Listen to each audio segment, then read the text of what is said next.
Welcome to English Podcast Academy. My name is Olivia, and today I want to show you something simple, something small, quiet, and powerful. It's not a trick. It's not a secret. It's just one habit. 5 minutes a day. That's all. You don't need to study for hours. You don't need grammar books stacked on your desk. And no, you don't need expensive lessons or apps. What you do need is time. But not much. Just 5 minutes. 5 honest minutes where you listen, where you slow down, where you let English move through you like a song. Not something to study, but something to feel. Because 5 minutes every day can change how you hear words, how you speak them, how you own them. So today, we begin with a story. A simple one. No tests, no pressure. Just listen. Don't pause. Don't take notes. Let the words flow. Let them fill the space around you. Ready? Let's begin. Her name is Naomi. She works at a bakery on the corner of a quiet street. The kind of place that smells like flour and sugar, even before the lights are on. Every morning, before opening the shop, she walks in, turns the key, and takes a deep breath. The air is still. The ovens are silent. She moves through the same routine, ties her apron behind her back, boils water for tea, and presses play on her phone. Not music, not the news. English. 5 minutes of soft, simple English.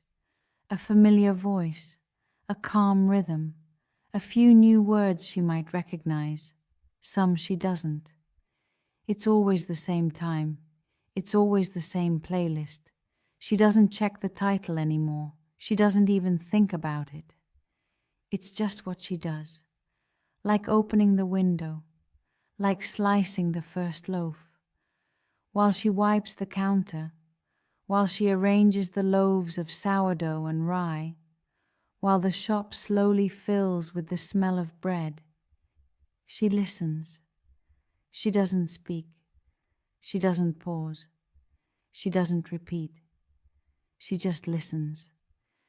She lets the words float around her, softly, like steam from her tea, like morning light coming through the window. Then the doorbell rings. Customers begin to walk in. "Good morning," she says. "Would you like the sourdough or the rye?" A few small phrases, a few kind words. Her voice is calm, not forced. Each day, the words feel a little easier. Not perfect, just smoother, softer, more natural. Then one morning, something different happens. A tourist walks in. He's holding a map and looking around with wide, uncertain eyes. Naomi sees him and smiles. "First time in the city?" she asks gently. He nods.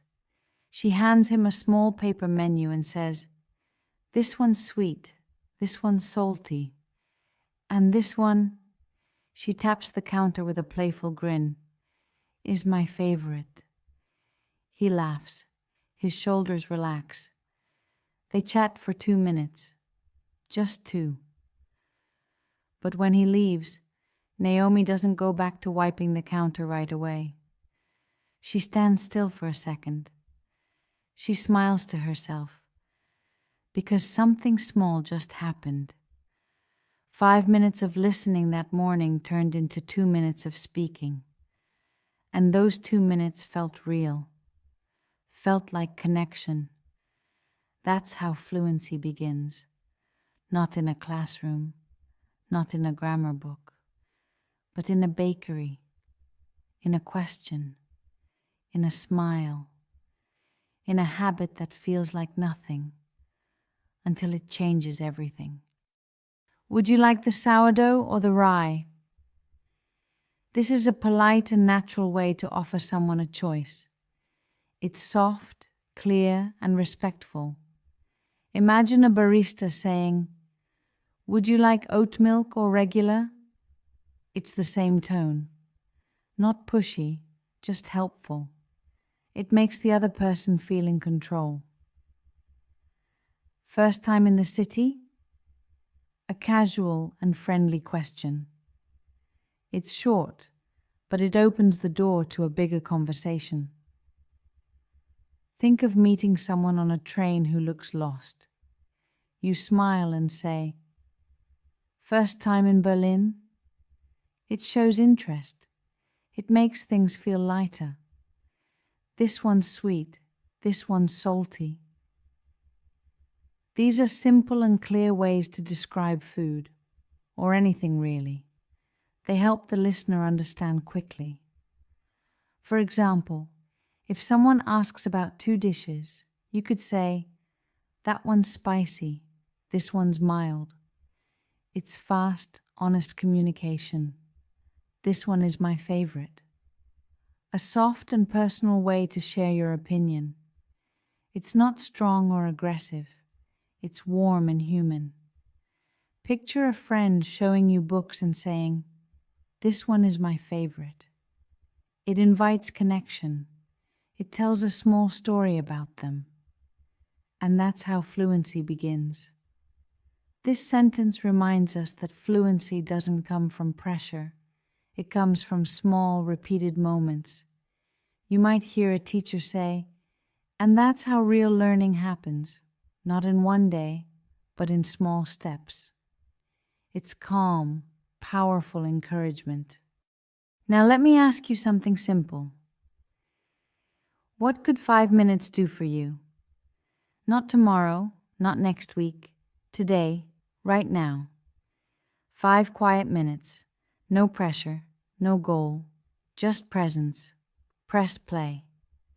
Let English be your habit, not a task, not a test, but something soft, something regular, like making tea in the morning, like stretching your arms when you wake up, like walking down the same street each day, noticing something new. Let it be small. Let it be yours.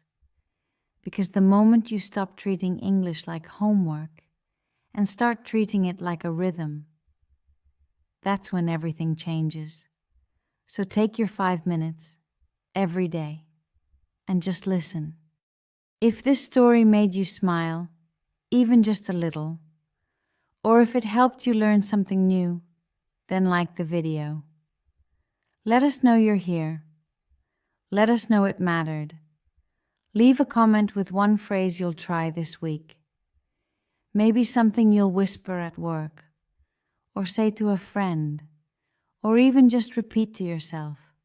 Small phrases grow into confidence, one sentence at a time. And if you want more stories like this, more soft, honest English that feels real, subscribe to English Podcast Academy. We're here every day, just 5 minutes, just for you.